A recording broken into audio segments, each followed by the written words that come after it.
is go ahead and welcome everyone. And I'm imagining that we have Diana there with her almanac, and she could start by giving us a reading from the back cover, and then we'll get us formally started after that. Sounds good. On the mystic path, we create our own light. And at first we struggle blind and baffled, seeing nothing, hearing nothing, unable to think, unable to imagine. We seem deserted by dream, vision, or inspiration, and our meditation barren altogether. Hi, Robert. Yeah, I know. Too big. But let us persist through weeks or months, and sooner or later that stupor disappears. Our faculties readjust themselves and do the work we will them to do. Never did they do their work so well. The dark caverns of the brain begin to grow luminous. We are creating our own light. George William Russell. Thank you so much. Welcome everyone to Gems from the Wisdom Traditions, a conversation circle sponsored by Stella Moving Center each Saturday, where this week in this year of Light on the Path, we're lighting our path through the idea of world unity. We are so fortunate to have joining us this week somebody who, in my estimation, lives and breathes this concept of world unity. His name is Prakash Tyagi. He has followed in his parents' footsteps, his parents who created a nonprofit organization on the Thar Desert of India in Rajasthan, and that nonprofit is called Gravis. And it is made to really improve the livelihoods of some perhaps 3 million people, I think, within the outreach that the organization now has. And this is a Gandhian organization, really devoted to Gandhi's ideas of truth and nonviolence. And in particular, Prakash Tyagi, our speaker for today, is going to speak from the tradition of Sarvodaya. And this was a really important concept of Gandhi's that he will, I am sure, illuminate a little bit further for us. He's a medical doctor, as well as being now the head of this very, very important organization that continues to promote the work that Mahatma Gandhi started for us long ago. So Tyagi, world unity, if you would, please. Thank you, Renée. Very early good morning from India, and good afternoon and good evening to all of you in different parts of the world. It's a great pleasure to be on this circle of Gems from Wisdom Traditions. I have been here in this circle a few times earlier as well, and have been able to share my perspectives on different topics. So it's a great pleasure to be back with some of you who I have met in the past, or some of you who I am meeting for the first time. And I am grateful to Renée for this opportunity for today's interactions.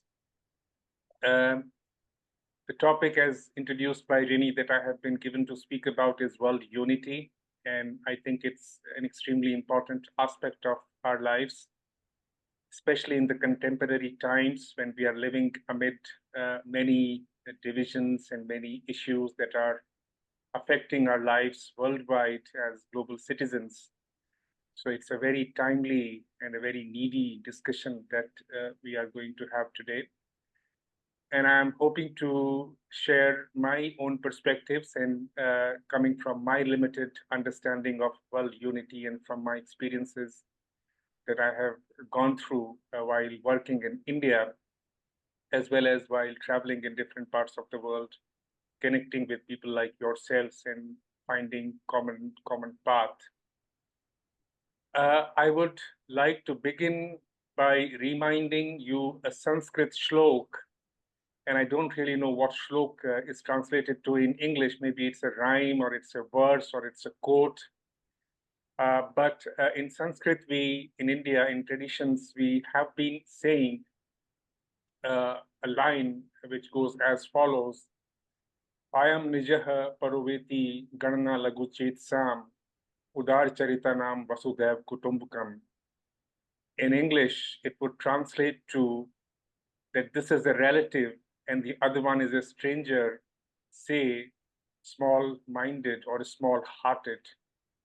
The world is a family, live magnanimous. And so therefore, the Indian tradition from very long time has spoken about the world as a family. The world unity is very important in the traditions that we have been, as a civilization, as a culture, we have been promoting. This is not to say that in the present times, India doesn't have any divisions, India doesn't have any differences. India also has those problems. I think we are all walking the same path.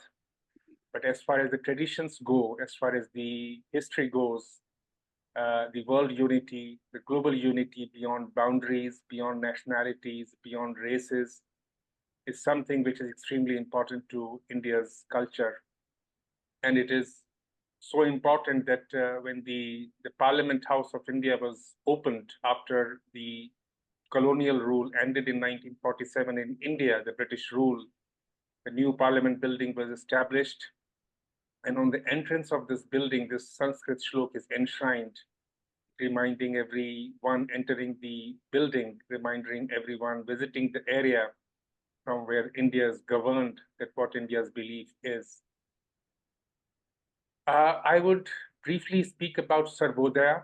Renée mentioned about this, and some of you may have heard about it. Some of you may have not. Sarvodaya is also a Hindi, a Sanskrit word, which may have existed for a very long time in the theory, in the textbooks. And Sarvodaya literally means all rising, or welfare for all, or progress for all. It means that everyone needs to come together. It means everyone's welfare should matter. It means that no one should be left behind. It means that only through uniting people, it means that everyone will be traveling together, only the journey then will be possible.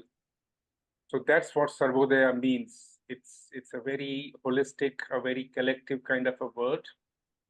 And as I said, it may have existed in the theory for a very long time. And I would not claim that such a theory exists only in India, maybe in different forms of words, maybe in different nomenclatures. It may have existed in different countries, in different cultures, in different civilizations across the world. Because many of us believe in the same principles, many of us believe in the same ideology, and many of us actually believe in Sarvodaya, maybe in different types of words. But while Sarvodaya may have existed in books for a long time, Gandhi actually in the 20th century started practicing it very, very sincerely. And so therefore, Gandhi is known, Mahatma Gandhi, the Indian leader, is known as the founding father of Sarvodaya's practice. Mahatma Gandhi, as many of you would know, is more known for his contributions to the freedom fight of India, the independence struggle against the British rule in the early 20th century. And many of you, or many in the world, would not know or would know less about his contributions to Sarvodaya ideology, because his contributions are more towards freedom fight and more nationalistic, and therefore he's sometimes misunderstood as a more nationalist figure. But Gandhi actually was a very, very global thinker and a very, very true globalist. And he emphasized on Sarvodaya because he believed that by Sarvodaya, India's independence will be achieved. By Sarvodaya, true harmony will be established. And by Sarvodaya, real bonds will be cultivated across different sections of Indian community, which at that time was extremely divided and continues to be divided even today. But about 100 years ago, the divisions were more stark and more clear, based on caste and based on ethnicity and identities that people come with.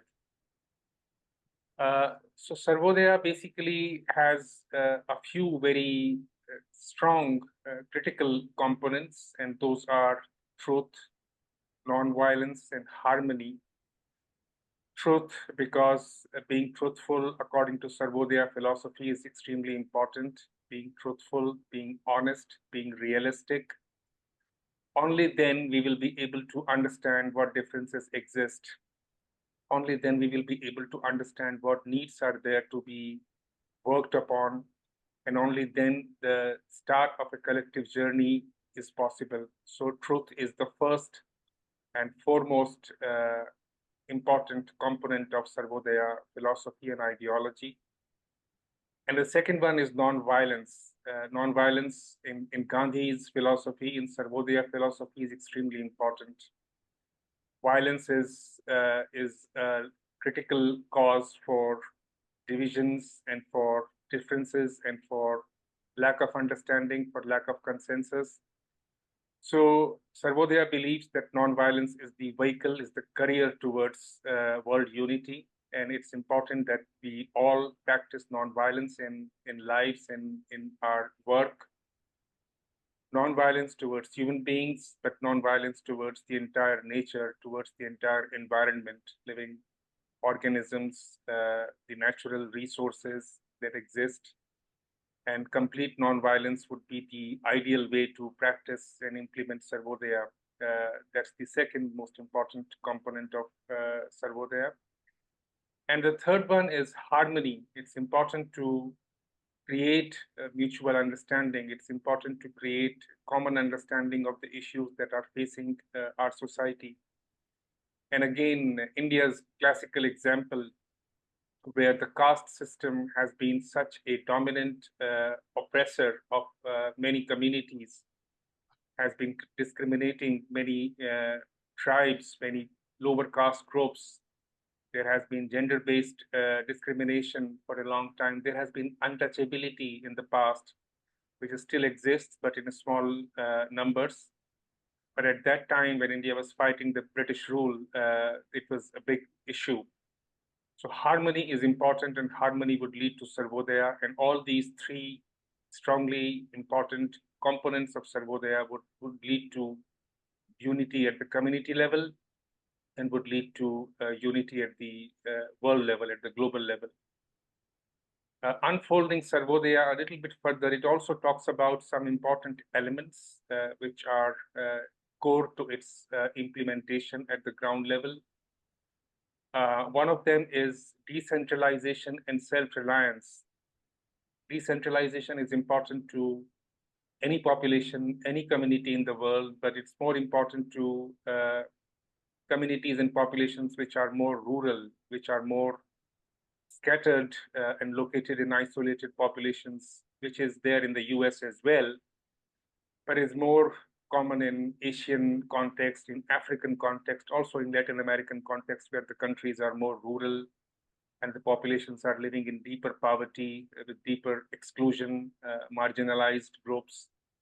So Sarvodaya believes that the populations, the countries should not be governed by a centralized mechanism, by a centralized kind of a government in which powers are limited to national capitals and national headquarters, and people have limited rights and limited control over their lives.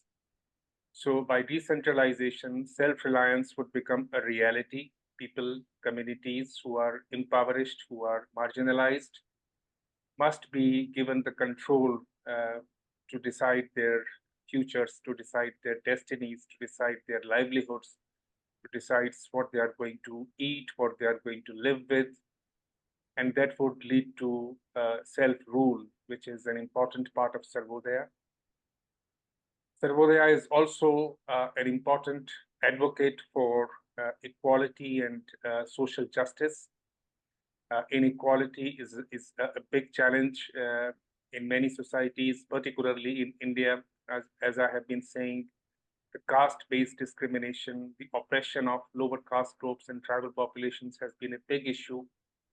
And therefore, it's important to, through Sarvodaya and through unity, to bring the people who have been on the back seat of the line.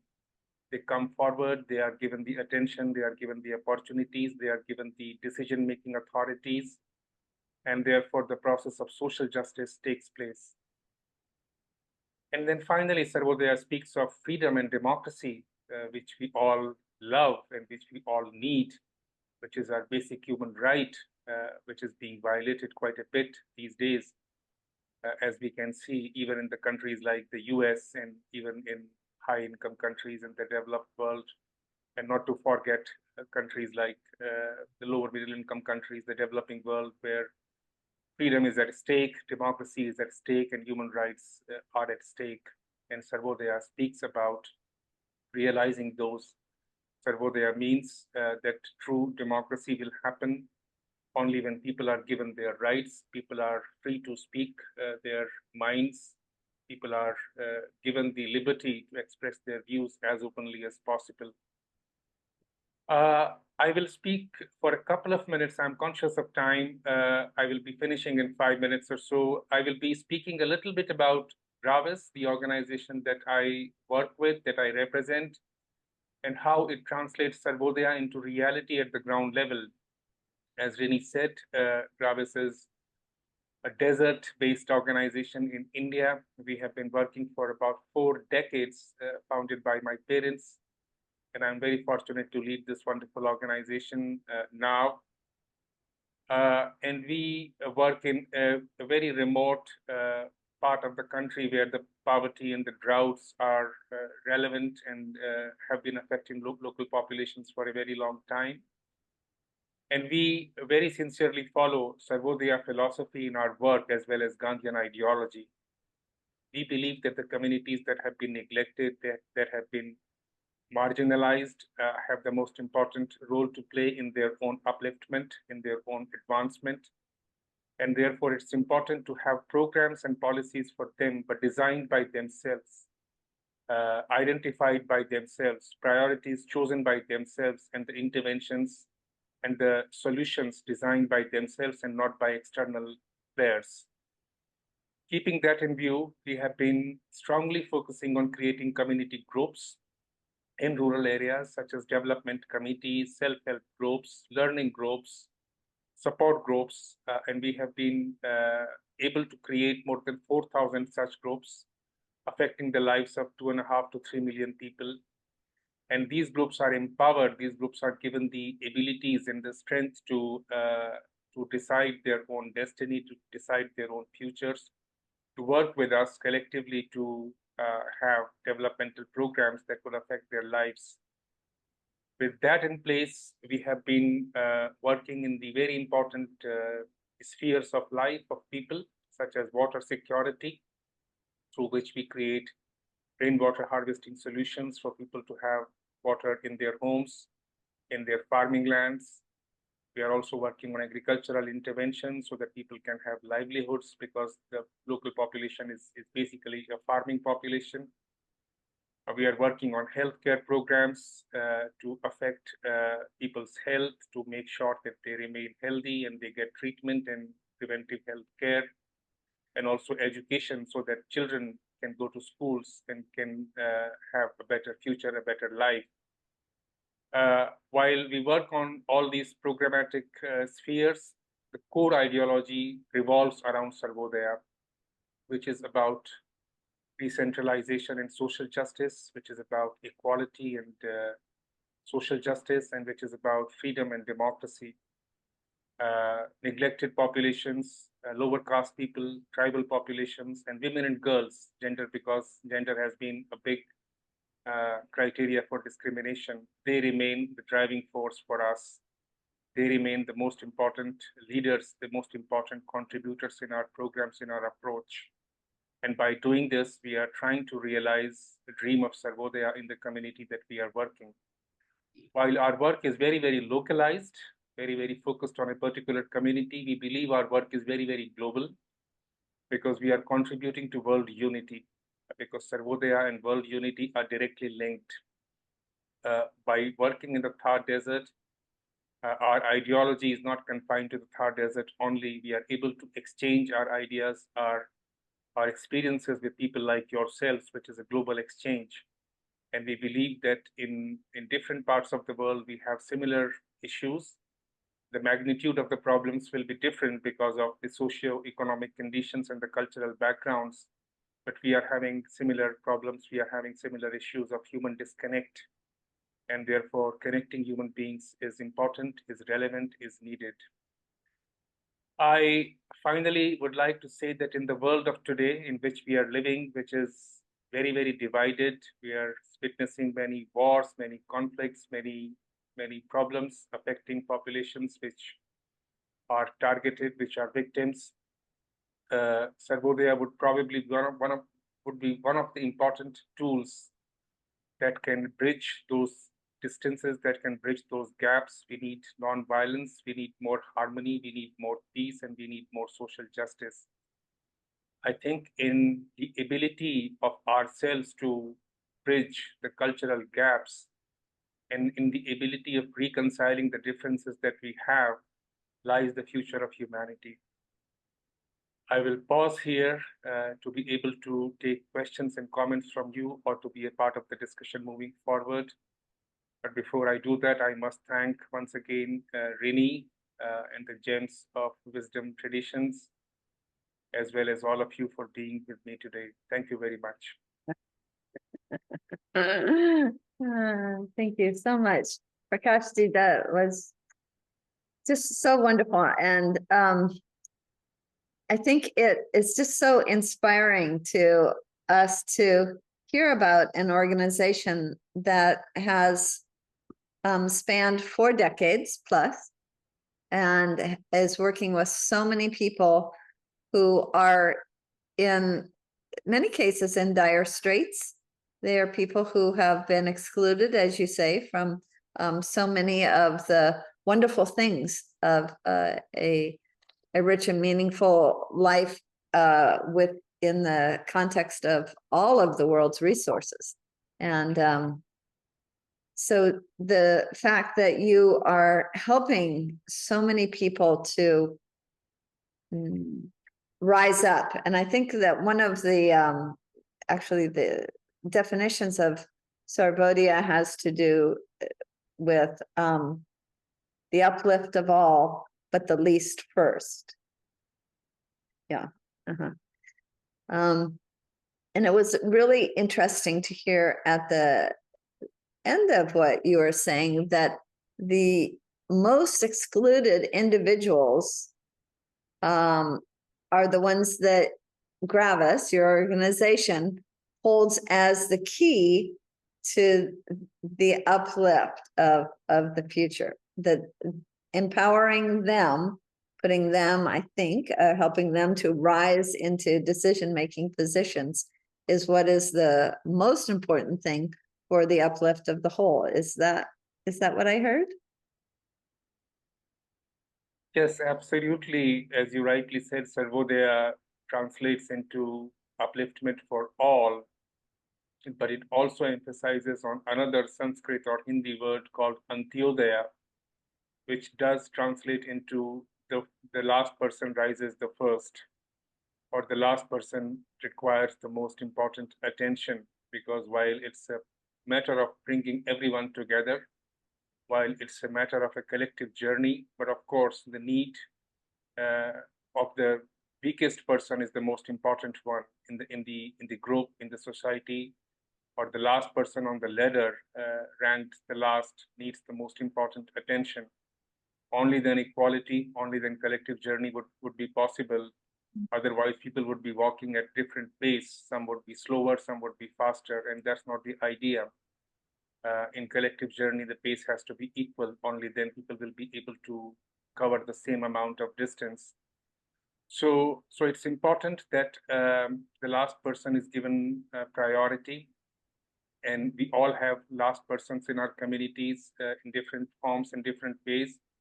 In India, the case is very significant because a large population of our country is rural, about 1 billion people in India live in rural areas, which is a very large number of people. And those are the ones which are marginalized, which are poor, which are needy. And then there are caste-based discriminations. So Gravis certainly believes in bringing those people in forefront and giving them as much power, as much authority as possible. Keeping that in view, they are not only in the community-based groups that we form in important roles, but they are also a part of our staff. A large number of our people are from marginalized communities who are working with us as full-time workers, resolving problems of their own communities. They are also on our governing board, representing the local communities. So that's the true representation. And we are very proud, very gratified to see that we are able to convey the voices of marginalized communities all across the world, because it's important to connect the dots between what people think about in terms of what the programs should look like, and the people who are making those programs, those policies, have those ideas, have those feedbacks. It's important to bring people to the discussion tables on the government policy making, on international forums, UN bodies, for example. And we have been able to bring many representatives of these marginalized communities to those meetings. And that is true empowerment, because unless people are going to make their own programs, unless they are going to decide their own priorities, true empowerment and true Sarvodaya and true unity will not happen. Mhm. And are you saying you have been able to bring some of these people, originally members of marginalized communities, that have now gained certain leadership roles or roles in your organization, to interact with other people, other marginalized people throughout the world, so that they're meeting their peers in, for example, other countries? Am I understanding that properly? Yes, our idea is that the voices that have not been heard must be heard. And we should not live in an illusion that we understand, we as in people who are from the external side of the world, policymakers, governments, donors, experts, technical organizations. We should not live in an illusion that we understand everything about the local communities who are in need. Only they understand how to deal with their lives. Only they understand how to solve their problems. And this is a basic human nature. This is a basic part of human biology. That's how we grow. That's how we are developed. And only because people are living in poverty, only because people are living in need, does not mean that they can't have the mental acumen to understand their lives and their problems. It's just that they have not been given the space. It's just that they have not been given the opportunity to speak. And when they speak clearly, they speak loudly. Of course, it takes some time for them to understand the content. It takes them some time to get the confidence to speak, but when they speak, they can clearly demonstrate, they can clearly articulate their needs. An example will be women who are extremely isolated, who are extremely marginalized. They cannot speak in front of people because they have not been used to in the community that they have been living in. They were born as a girl child. They continue to live a life of oppression and of isolation and of confinement. And they are supposed to be silent. They are supposed to be not speaking. They are supposed to be just following what have been told them to do. So that's how women have lived in the society, in the area where we are working. But when the leadership roles are given to them, when they are becoming a part of the community-based groups, they are able to articulate, they are able to share their views and their feelings. And when they speak, and of course, the language doesn't matter, because they don't have to be speaking in English or in any other language. They can speak in their own language, and their messages can be translated. So they are very vocal. They are very, very strong, very, very passionate. And we have seen the difference. We have seen how women leaders have spoken in UN conferences, for example, where people have been their audiences and they have listened to them with great interest how they speak about their problems. So I think that's the true essence of Sarvodaya, local participation, communities participation, because our fates, our futures cannot be decided by a limited number of people. Amazing. I'm going to open it up to everybody now.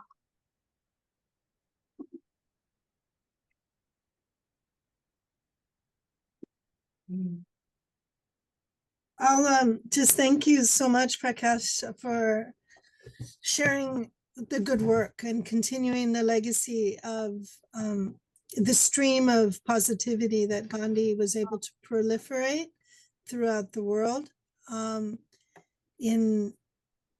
in respect to the humanity and the decentralization. That is probably the most interesting aspect of what I feel you shared today, that when the capacity of people to really solve their problems, but also talk about and then replicate only by sharing, seems to be a very important aspect of your service that you're providing.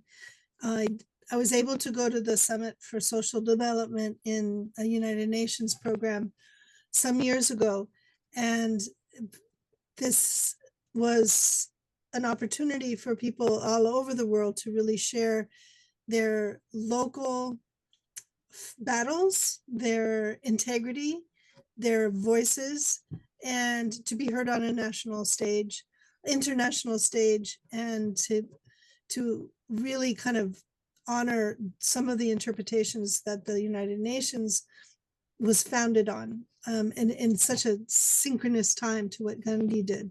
So I guess one question might be, to what extent can you look to the future of the United Nations in supporting those voices? Do you interact with them, or is that still too remote and decentralized and chaotic and possibly politicized to have a positive effect? Thank you for your question. I think United Nations was formed to have people's voices, to have democracy between people's organizations and governments running all over the world. That was the idea. The idea was right. The formation of the UN was on this principle, on this philosophy. But I think the bureaucracy of the UN as an organization and its agencies has been a bit of a problem. It's extremely challenging for organizations working at the ground level to reach out to the UN offices and UN agencies to be able to communicate their voices. Gravis is slightly in a better position because we have been there for a long time, and we have been able to participate in discussions like these, the one that we are having today, and therefore we are slightly connected, and we are able, and we are actually very satisfied that we are able to convey the voices. We are only a courier, a vehicle, and people's voices are the voices which really matter. But not many organizations have that that opportunity. And there are many organizations in India, there are many organizations across the world who are doing very meaningful work at the ground level. And this is such a large world, this is such a diverse world, and it's important to have localized organizations to bring people's voices. There is no global organization, there is no global entity, there is no national organization which would have that knowledge, which would have that command, because it's important to be directly connected with people. It's not that you hear something from someone and then you are able to understand. It's by seeing, it's by experiencing firsthand. The reality becomes clear. So therefore, I think it's important that more voices, more opportunities are there for people to speak, indigenous communities, marginalized groups, organizations like Gravis.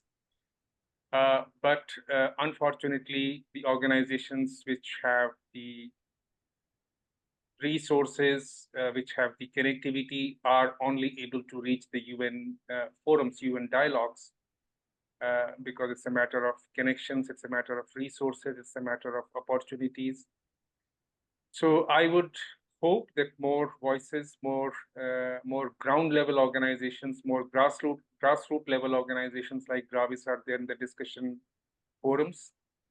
Whether UN has been politicized or not, it definitely has been, and in the last few years and in the last 1 year or so, it has become more of a concern for organizations like ours, because we obviously rely on UN not only as a technical organization to provide insights and to provide literature and materials, but also to provide financial assistance in different forms for the programs what are happening at the ground level.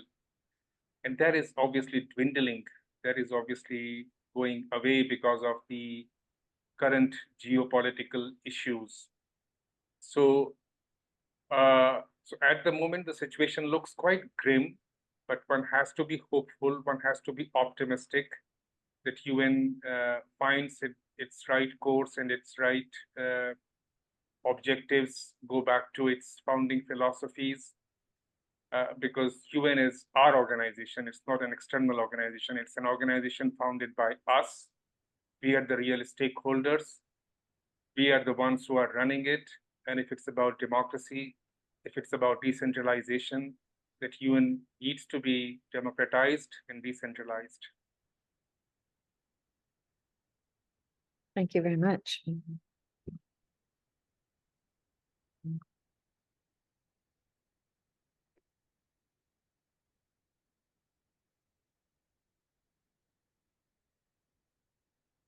Which UN conference you were referring to, the World Summit?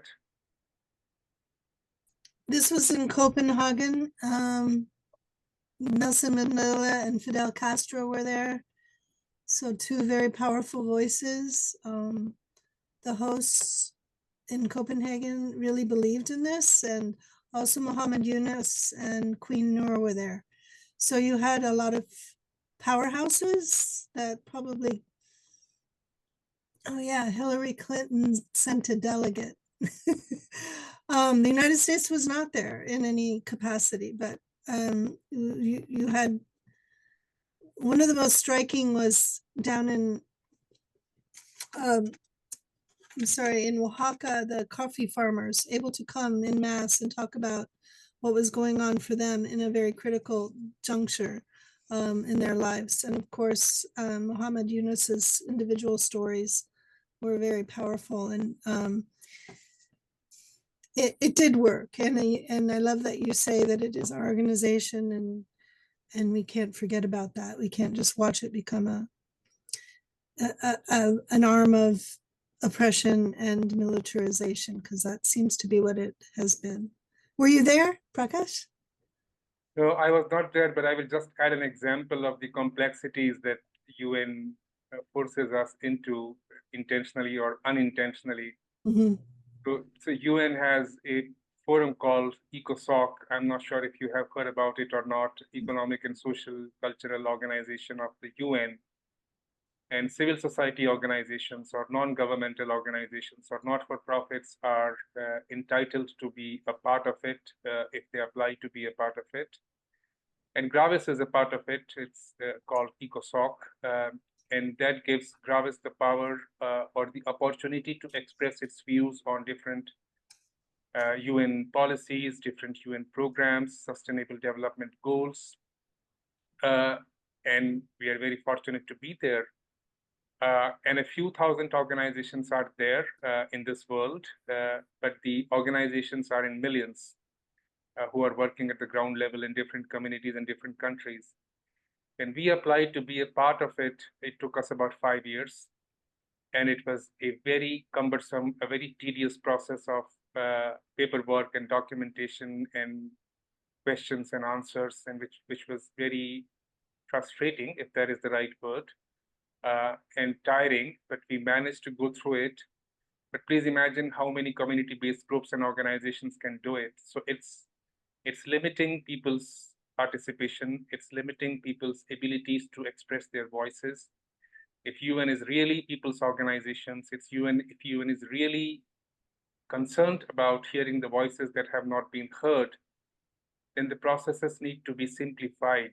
A language need to be created that is understood by people and not by the UN officials only. I feel, just to comment back, is that another is Satyagraha, which Gandhi proliferated, which is the nonviolent resistance, is one way to push forth this feeling of the principles of truth and to form a solidarity, but that is very oppressed and very, in this current environment, is at test. So I like that this other embodiment of Gandhi's teaching could be a little broader and not just the nonviolent resistance, which is unfortunately so decapitated right now.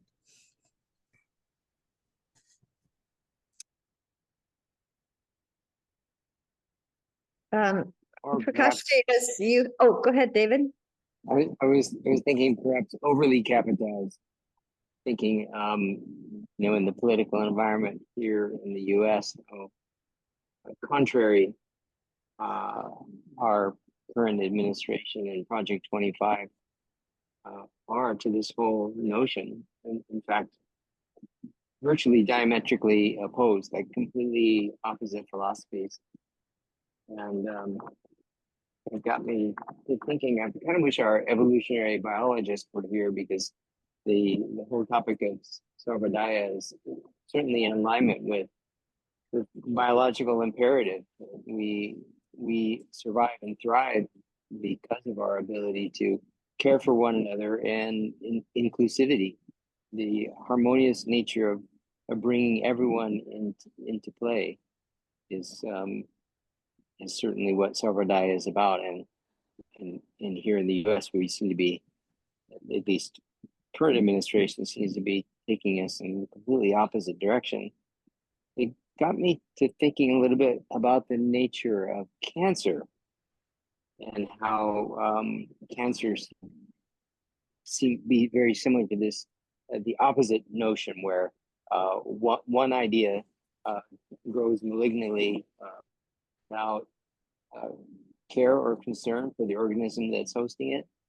And it does seem like this alternate, sort of this opposite of Sarvodaya, is much like, oh, we lost Prakash. Oh, Yeah, he's here. I'm here. Yeah, he's okay. All right. Somebody sent that message up. Yeah. Yeah. So, yeah, good talk, Prakash. Thank you. I appreciate, particularly in thinking, you were mentioning how this reflects upon the basis of nature itself, and how organisms thrive when they are inclusive. Yeah, that's my thoughts. Thank you. Organizations thrive when they are inclusive. Lovely. It's great. Carolyn.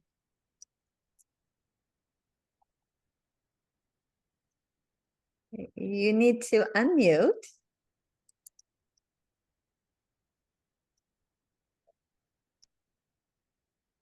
Perhaps you addressed this yesterday, today, and I didn't hear clearly.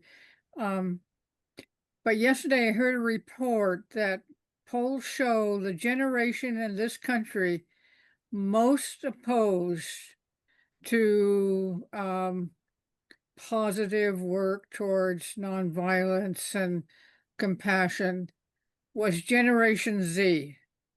They were very overwhelmingly negative towards what we would think were positive things. In your work in India or elsewhere, how do you find the youngest generation of adults, young adults? Are they very committed to nonviolence and social compassion, or are they just kind of ignorant of it all. I will comment on a couple of things, including your question, Caroline, one by one, because there have been a few comments. Firstly, to you, Marianne, you talked about satyagraha, which is another component of Sarvodaya philosophy. Gandhi was able to practice it very frequently and very openly. It is about true resistance against programs, against policies of a particular rule or a particular organization. But he was able to do it because of his fearlessness, and that's an important part of nonviolence theory. The fearlessness that he had is almost impossible to find today, because there is so much of fear, and it's very difficult to have that fearlessness that Gandhi demonstrated in the 20th century against mighty rulers, against mighty governments. When that fear is not there, only then satyagraha is possible. And only because of that, Einstein had said that the generations will not believe that such a man had ever walked on this planet. That's what he had said after Gandhi's death, because today's world is very, very different. We are living in different times. And to your comment, David, I would limit my comments on the current US political administration. We are all baffled. We are all in disbelief, in seeing what is happening, because regardless of what US does fairly or not, US continues to be a global leader in terms of how we look at democracy and how we look at governance and everything. US is a teacher, by default, and the messages that are being conveyed are not very right. There is a lot of disappointment, and I think there are many things which make US a great country, a rich country, a mighty country. But one of the most important things that makes it what it is today, it's diversity.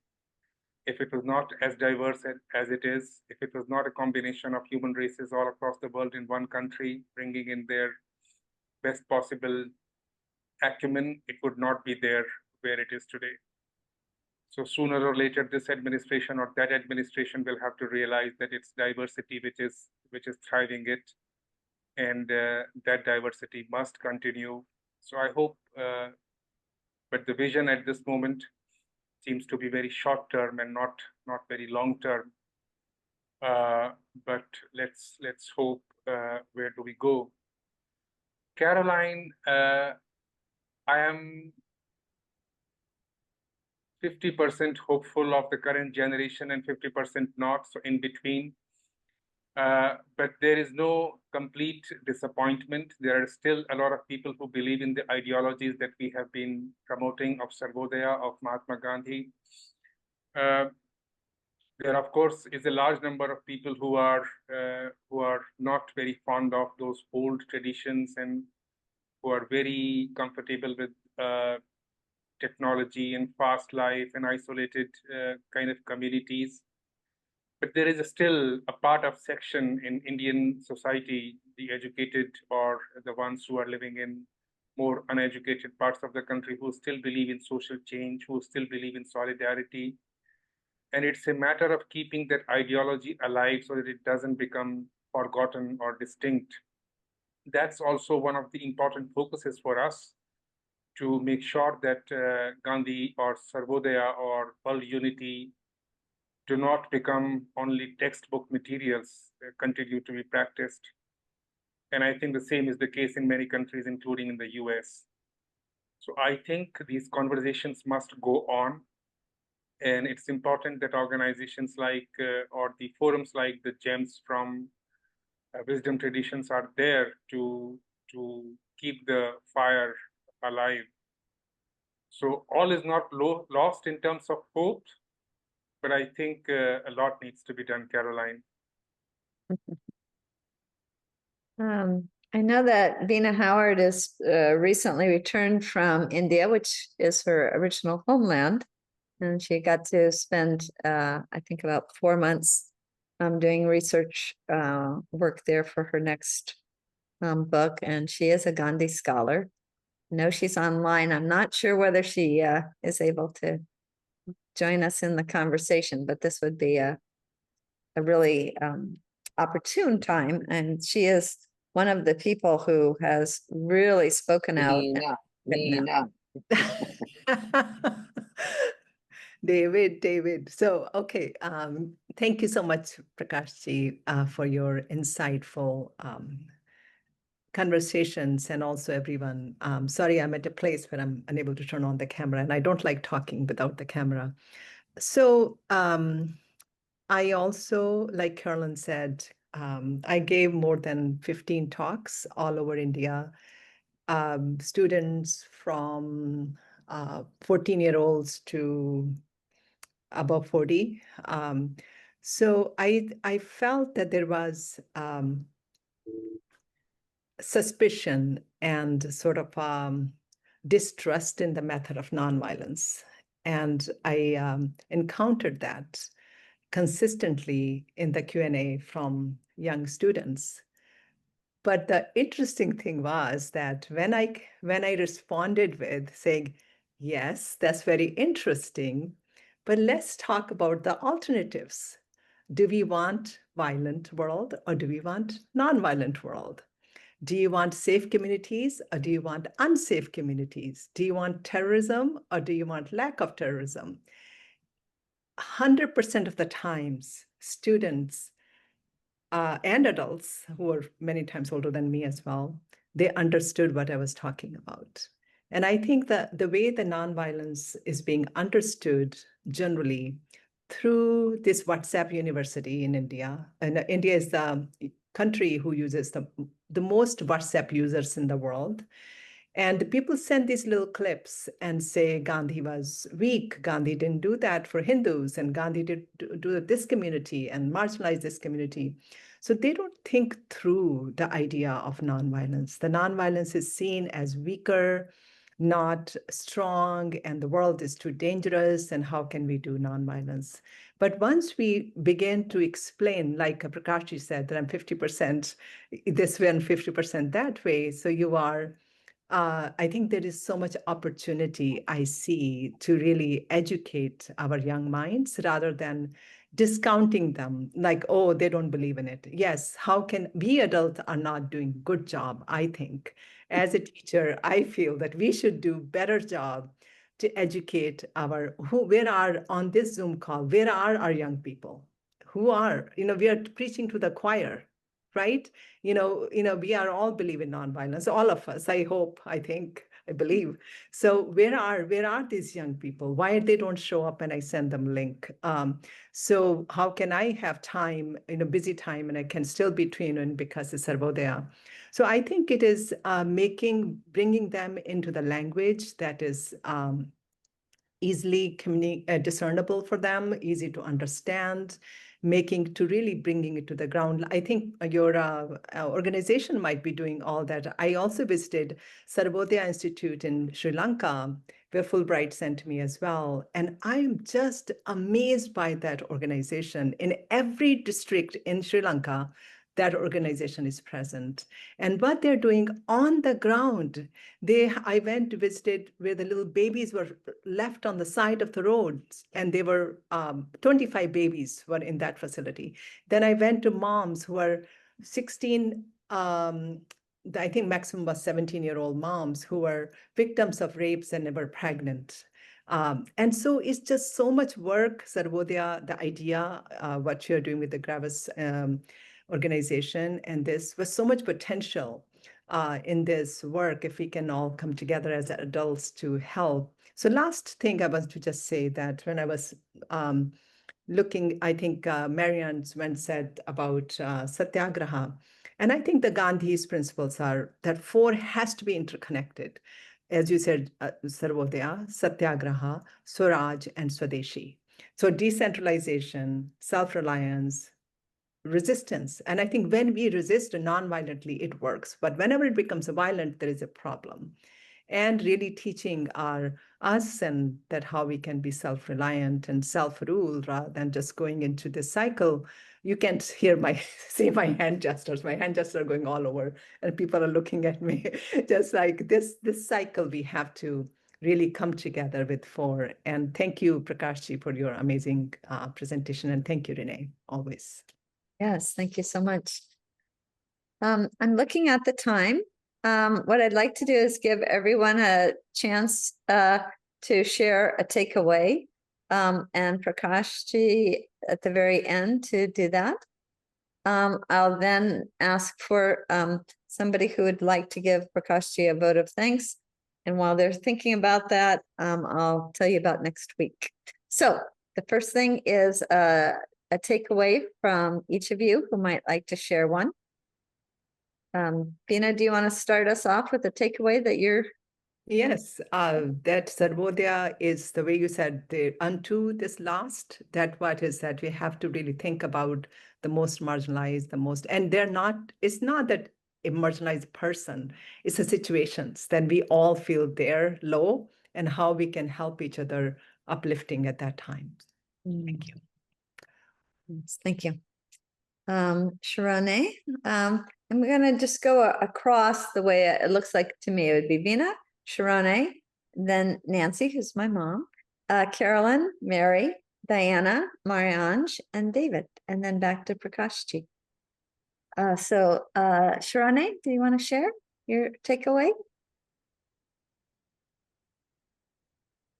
We may have lost her. I'm not sure. Mom, why don't you go ahead? Are you, did you call on me? First Nancy and then Carolyn. Okay. Prakash, I have spent time with your mother and knew about the project because of Sandhya being there in India. But I very much appreciated your talk today, and I'm so happy that you're continuing that project, and it's probably stronger than ever. Thank you very much. Thank you, Mom. Carolyn? I would just want to emphasize the importance Prakash has shown us of local organizations. You cannot, you can have big name ones and they can collect perhaps a lot of money, but you really need people right there in the village and, right there on the ground. And they learn so much and they do so much. So we're very grateful that we have an example of that to learn from today. Thank you. True. Mary? Mahalo, Prakash. My takeaway is hope. Hope springs eternal. Amen. Thank you, Mary. Diana? Gosh, I really appreciate your talk. Right before I got online, I saw that the United States has bombed Iran. And I'm just so sobered by that. And so the whole thing I just feel, I don't know what I feel. I feel kind of numb that this is all going the way it is in our United States and what's happening. And I really appreciated the components that you talked about and the work that you're doing, that it is each of us individually at this point. What can we do to bring peace and harmony to the world and to our lives? And what you said, as you do it with those people, you are affecting everything because we're one. And so I think your message is really important. And I really appreciated your talk. Thank you so much. Thank you so much, Diana. Marianne? My takeaway was fearlessness, and I think everyone spoke about their own legacy of fearlessness. And Prakash, it was a stirring inside and an awakening of that fearlessness that I can take on my daily journey. So thank you, and I hope that all of that has a local and a global effect. Thank you so much. Namaste. David? Like Mary, I think I came away with a sense of hope, just knowing that there are organizations like yours that are doing the good work. You reminded me that a chain is only as strong as its weakest link, and how important it is that we listen to the voices of, as was mentioned, in all communities, and how powerful listening is. Yes, indeed.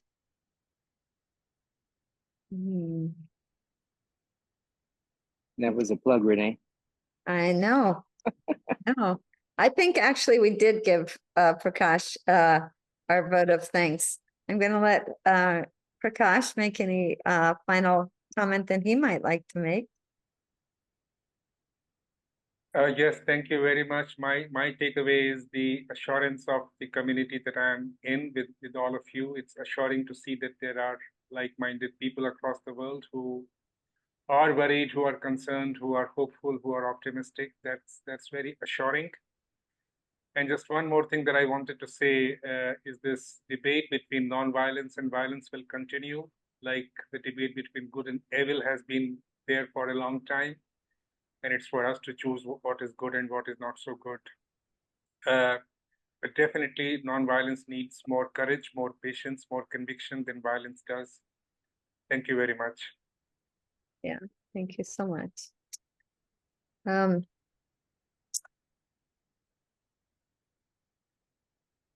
Let me say that next week we are going to be taking up the topic of the ears to hear.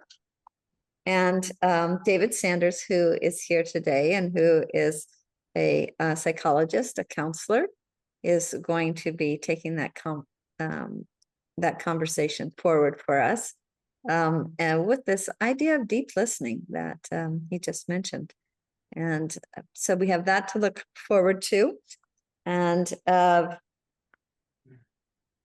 guess I just personally want to thank you, Prakash ji, for facing enormous obstacles that I can only imagine have to arise from guiding an organization that is overseeing the welfare of so many people, and all the difficulties that I know that your parents had to undertake to just establish this organization to begin with.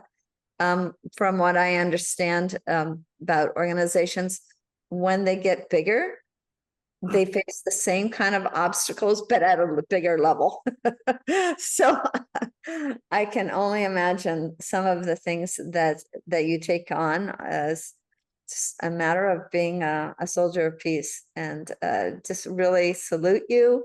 And thank you for being such an exemplar to the rest of us here on how we can be contributors to world unity. Thank you so much.